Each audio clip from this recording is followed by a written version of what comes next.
आप जब कोई सामान खरीदते हैं तो सामान खरीदते समय एक चीज जरूर देखिए, क्या उसमें हलाल सर्टिफिकेशन तो नहीं लिखा हुआ है। यानी हर वस्तु में हलाल सर्टिफिकेशन। हमने यूपी में बैन किया है। मुझे लगता है कि आज यूपी के उत्तर प्रदेश के अंदर कोई उसको खरीदने का या कोई बेचने का दुस्साहस नहीं करेगा।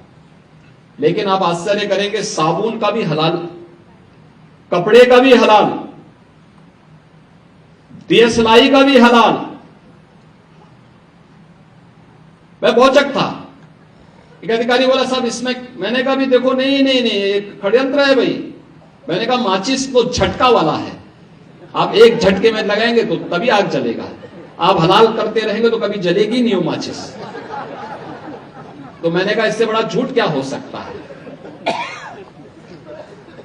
आप सोचो, और हमने जब कार्रवाई प्रारंभ की, 25,000 करोड़ रुपए देश के अंदर हलाल सर्टिफिकेशन से होता है, और भारत सरकार की या राज्य सरकार की किसी भी एजेंसी ने उन्हें मान्यता नहीं दी है।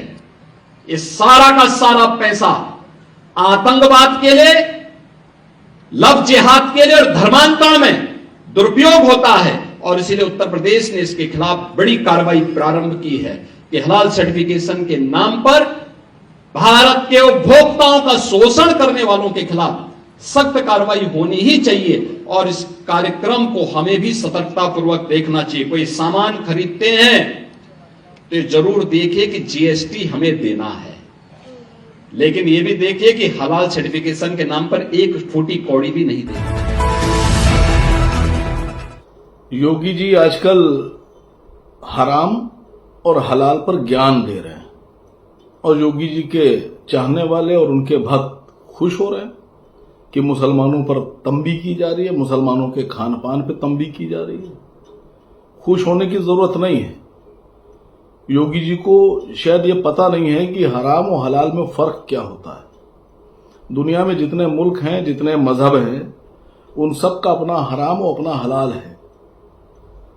जैसे योगी जी आपके यहां बहुत से लोग कहते हैं मूत मिलाओ हर चीज में, गोमूत्र। हमारे के यहाँ हलाल नहीं है वो, हमारे के यहाँ हराम है, आपके यहाँ वो चीज हलाल है। आपके यहाँ पतंजलि जैसे लोग हर चीज में गोमूत्र मिलाते हैं, आप लोग हलाल मानते हैं।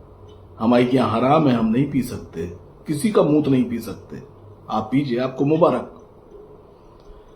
दूसरी बात, पूरी दुनिया में बहुत से लोग ऐसे हैं जिनके क्या मेंढक, केचुआ, छिपकली, कुत्ता, सुअर ये हलाल है। मुसलमानों में ये हराम है। हमारे यहाँ हम नहीं खा सकते इसको, हमारे मजहब में नहीं है ये। तो योगी जी आपको पता नहीं है। आप बता रहे हैं कि सीमेंट, सरिया, माचिस पे हलाल सर्टिफिकेट नहीं होना चाहिए, बिल्कुल नहीं होना चाहिए। सीमेंट पे, सरिया पे, माचिस पे नहीं होना चाहिए। मैं भी आपकी बात से हाँ में हाँ मिलाता हूं। लेकिन खाने पीने की चीजें और वो चीजें जो मुंह के जरिए पेट में जा सकती हैं, या खाल के जरिए, या होठ के जरिए, या चेहरे के जरिए ऊपर से जिस्म में जा सकती हैं, प्रवेश कर सकती हैं, उन चीजों पे हलाल का सर्टिफिकेट जरूरी है। हमारे लिए नहीं, आपके लिए भी जरूरी है।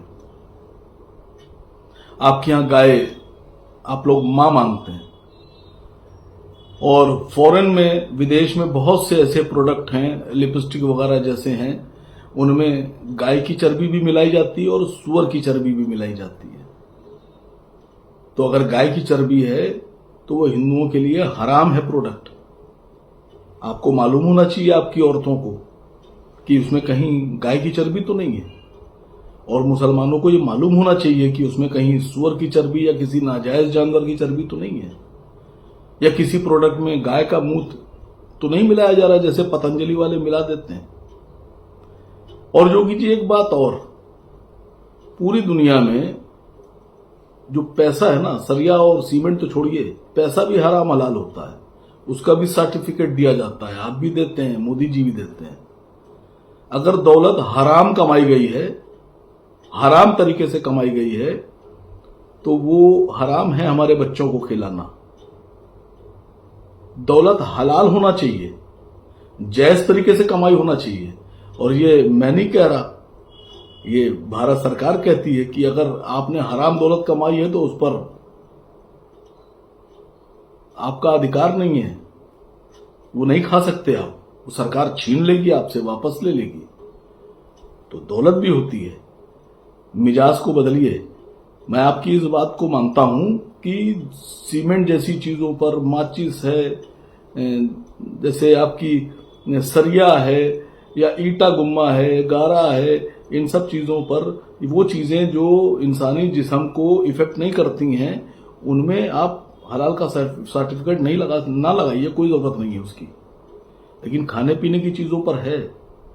दूसरी एक सबसे बड़ी बात कि आप बता रहे हैं कि हलाल सर्टिफिकेट वाली चीजें बिकने नहीं देंगे।